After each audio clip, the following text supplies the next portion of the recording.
प्रतापपुर नाम के शहर के पास मानपुर नाम का एक छोटा सा गांव था। उस गांव में एक लकड़हारा रहता था जिसका नाम सुनील था। मानपुर से लगभग 2 किलोमीटर की दूरी पर एक घना जंगल था जहां से सुनील लकड़ियां काटकर अपनी रोजी रोटी कमाता था। सुनील बहुत मेहनती इंसान था। वो सुबह सुबह जल्दी उठकर जंगल की ओर लकड़ियां काटने के लिए निकल जाता था। किंतु सुनील की एक कमी थी, उसका भोलापन। उसके इसी भोलेपन का फायदा उठाते हुए प्रतापपुर के व्यापारी उसे निश्चित दाम से कम रुपए दे जाते थे, लेकिन सुनील कभी भी पलटकर उनसे अपना मेहनताना नहीं मांगता था।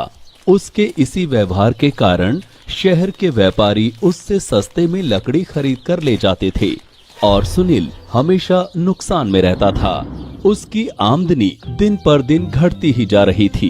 यही नहीं, उसके गांव के लोग उससे उसका राशन, बर्तन आदि उधार तो ले जाते, लेकिन वापस करने की सोचते भी नहीं थे। ये सारे दृश्य भगवान आसमान से देख रहे होते हैं और सुनील की ये दशा देखकर उन्हें बहुत दुख होता है। वे कहते हैं, अगर मैंने सुनील को अपना हक मांगना नहीं सिखाया तो इस तरह से इसके पास कुछ भी नहीं बचेगा। नहीं नहीं, मैं ऐसे ईमानदार इंसान के साथ अन्याय होते नहीं देख सकता। मुझे इसे अपना हक मांगना सिखाना ही होगा। ये कहकर भगवान उस जंगल में बनी एक गुफा में जाकर छुप जाते हैं जहां सुनील लकड़ियां काटने जाता था। अगले दिन जब सुनील उस गुफा के सामने से गुजरता है तो भगवान अपनी शक्ति से उसकी कुल्हाड़ी उसके हाथ से गायब करके गुफा में अंदर की ओर खींच लेते हैं। ये देखकर सुनील हैरान हो जाता है और कहता है, कौन है गुफा के अंदर? तुमने मेरी कुल्हाड़ी मुझसे क्यों छीन ली? बताओ, आखिर कौन हो तुम? सुनील की ये बात सुनकर गुफा के अंदर से एक भयंकर आवाज में जवाब आता है, मैं गुफा का पिशाच हूँ। मुझे कुल्हाड़ियाँ बहुत अच्छी लगती हैं, इसलिए आज से तेरी ये कुल्हाड़ी मेरी है। जाकर दूसरी कुल्हाड़ी खरीद कर अपना काम कर। मैं तेरी कुल्हाड़ी अब नहीं दूंगा। ये सुनकर सुनील बहुत डर जाता है और दुखी होकर अपने गांव मानपुर लौट जाता है। घर लौटकर सुनील बैठ जाता है और रोने लगता है। रोते रोते वो कहता है, हे भगवान, मेरे साथ ही ऐसा अन्याय क्यों होता है? अब आज मैं क्या खाऊंगा? आज तो कुछ कमाई भी नहीं हुई है। तभी सुनील को याद आता है कि उसके बक्से में कुछ रुपए पड़े हुए हैं जो उसने बचत करके रखे थे। जब वो जाकर बक्से में देखता है तो उसमें 300 रुपए पड़े थे।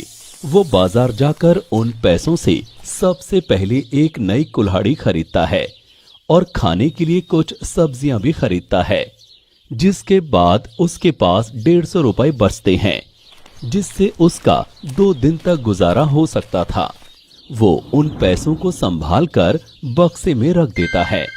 अगली सुबह वो उस गुफा वाले रास्ते से ना जाकर दूसरे रास्ते से जंगल जाता है, लेकिन इस बार फिर से गुफा का पिशाच उसकी कुल्हाड़ी गुफा की ओर खींचने लगता है। लेकिन इस बार सुनील कुल्हाड़ी को पकड़ने के लिए उसके पीछे दौड़ता है। अब कुल्हाड़ी और तेजी से गुफा की ओर जाने लगती है। सुनील बहुत कोशिश करता है लेकिन कुल्हाड़ी को पकड़ नहीं पाता और उसके पीछे दौड़ते दौड़ते फिर से उसी गुफा के सामने पहुंच जाता है जिसने उसकी पहली कुल्हाड़ी भी उससे छीन ली थी। इस बार सुनील को थोड़ा गुस्सा आता है और वो कहता है, आखिर मैंने तुम्हारा क्या बिगाड़ा है? क्यों तुम रोज मेरी कुल्हाड़ी मुझसे छीन लेते हो? सुनील के ऐसा कहते ही गुफा के अंदर से जोर जोर से हंसने की आवाज आती है और गुफा का जवाब आता है, हा, हा, हा, मैंने तुमसे कहा था कि मुझे कुल्हाड़ियां बहुत पसंद हैं। आगे से मुझसे ऊंची आवाज में बात करी तो तुझे भी इस गुफा में हमेशा के लिए कैद कर दूंगा, समझा? गुफा की ऐसी बातें सुनकर सुनील बहुत डर जाता है और मायूस होकर अपने गांव वापस लौट आता है। जब वो अपने घर पहुंचता है तो देखता है कि सामने खटिया पर उसकी माँ बैठी हुई है। अपनी माँ को देखकर सुनील अपने आप को रोक नहीं पाता और अपनी माँ को गले से लगा लेता है। गले लगाने के बाद वो अपनी माँ से पूछता है, अरे माँ, आप अचानक यहाँ कैसे?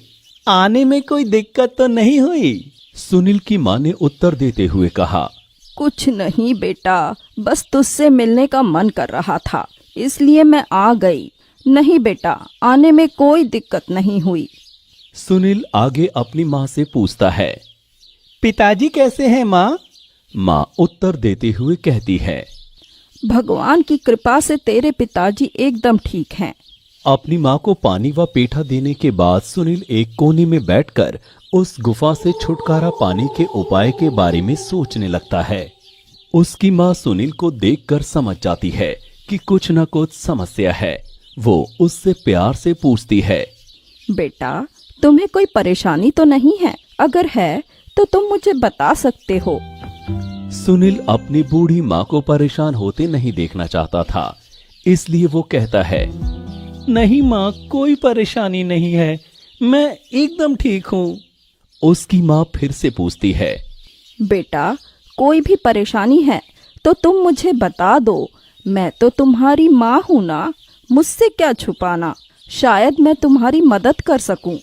ये सुनकर सुनील का सब्र टूट जाता है और वो अपनी माँ की गोद में सिर रखकर रोने लगता है और कहता है, माँ, पास के ही जंगल में जहाँ मैं लकड़ियाँ काटने जाता हूँ, वहाँ पर एक जादुई गुफा है जो बोलती है और वो लकड़ियाँ चुराती है। मैंने उससे छुटकारा पाने की बहुत कोशिश की, पर वो गुफा अपनी शक्ति से हर बार मेरी कुल्हाड़ी अपने अंदर खींच लेती है। मुझे समझ नहीं आ रहा कि अब मैं क्या करूं। मेरे पास तो अब नई कुल्हाड़ी खरीदने के भी पैसे नहीं हैं। ये बोलकर सुनील फिर से रोने लगा। ये सुनकर सुनील की माँ का दिल भर आया और उन्होंने सुनील को शांत कराया। सुनील के शांत होने के बाद उन्होंने उससे पूछा, बेटा, क्या तुमने कभी गुफा के अंदर जाकर अपनी कुल्हाड़ी पाने की कोशिश नहीं की? सुनील ने जवाब दिया, नहीं माँ, मैंने कभी उस गुफा के अंदर जाकर नहीं देखा। मैं तो हर बार बाहर से ही वापस आ गया। ये सुनकर सुनील की माँ ने उसे समझाते हुए कहा, बेटा, जीवन में संकट तो आते ही रहते हैं, लेकिन इसका मतलब ये नहीं कि हम उनसे डरकर भाग जाएं, बल्कि जो हमारा है उसे पाने के लिए हमें कोशिश जरूर करनी चाहिए और उसे मांगने में बिल्कुल भी संकोच नहीं करना चाहिए। तुम्हारी कुल्हाड़ी तुम्हारी कमाई का जरिया है, उसे तुम्हें ऐसे ही नहीं जाने देना चाहिए, बल्कि उसे पाने के लिए तुम्हें अपनी पूरी कोशिश करनी चाहिए। ये सुनकर सुनील को एहसास हुआ कि वो कितनी बड़ी भूल कर रहा था और अपनी वस्तुओं को मांगने में संकोच करता था। अपनी माँ का आशीर्वाद लेकर सुनील फिर से उस गुफा की ओर निकल पड़ता है, जहाँ पहुँचते पहुँचते उसे शाम हो जाती है। गुफा के सामने पहुँचते ही सुनील जोर से कहता है, हे गुफा, मैं आपसे विनती करता हूँ कि कृपया मुझे मेरी कुल्हाड़ी वापस लौटा दो। वो मेरी आजीविका का साधन है और अगर मुझे वो नहीं मिली तो मैं भूखा मर जाऊंगा। ये सुनकर गुफा के अंदर से उत्तर आया, तेरी कुल्हाड़ी तो तुझे खुद ही लेनी पड़ेगी। अगर तुझ में हिम्मत है तो गुफा के अंदर आ और आकर ले जा अपनी दोनों कुल्हाड़ियां। सुनील ने सोचा कि अगर मैं अंदर गया तो ये गुफा मुझे हमेशा के लिए कैद भी कर सकती है, लेकिन तभी उसे अपनी माँ की बात याद आई और वो अपनी सारी हिम्मत जुटाकर गुफा के अंदर चला गया। जैसे ही वो अंदर गया, उसने देखा कि सामने उसकी दोनों कुल्हाड़ियां पड़ी थी। वो सावधानी के साथ उनके पास गया और तुरंत उन्हें उठाकर गुफा के बाहर आ गया। वो बहुत हैरान हुआ कि गुफा ने तो उसे कुछ भी नुकसान नहीं पहुंचाया और अपनी कुल्हाड़ी पाकर वो बहुत खुश हुआ। तभी गुफा से भगवान प्रकट हुए और उन्होंने सुनील को दर्शन दिए। उन्हें देखकर सुनील घुटनों के बल हाथ जोड़कर बैठ गया और बोला, हे प्रभु, गुफा के रूप में आप ही ने कुल्हाड़ी ली थी। भगवान ने उत्तर दिया, हाँ वत्स, मैंने ही तुम्हारी कुल्हाड़ी ली थी। सुनील ने आश्चर्य में पूछा, लेकिन क्यों प्रभु? भगवान ने उत्तर देते हुए कहा, हे वत्स, तुम सदैव अपनी वस्तुओं को कभी वापस नहीं मांगते थे और अपनी लकड़ियों का उचित दाम भी नहीं मांगते थे। इसलिए ये सब तुम्हें ये सिखाने के लिए किया ताकि तुम्हें ये एहसास हो कि हमें अपनी वस्तुओं व अपने अधिकार को मांगने के लिए बिल्कुल भी संकोच नहीं करना चाहिए। ये सुनकर सुनील ने निश्चय किया कि वो अब कभी भी जो उसका है उसे मांगने में संकोच नहीं करेगा। इसके बाद भगवान सुनील को आशीर्वाद देकर गायब हो जाते हैं। सुनील खुशी खुशी अपनी दोनों कुल्हाड़ी लेकर अपने गांव वापस आ जाता है। उसे देखकर उसकी माँ उसे गले से लगा लेती है। उस दिन के बाद से कभी भी सुनील व्यापारियों के बहकावे में नहीं आया और उचित दाम पे ही लकड़ियां बेचने लगा, जिससे उसकी आर्थिक स्थिति ठीक हुई और वो खुशी खुशी रहने लगा। शिक्षा, जो हमारा है उसे मांगने में हमें संकोच नहीं करना चाहिए।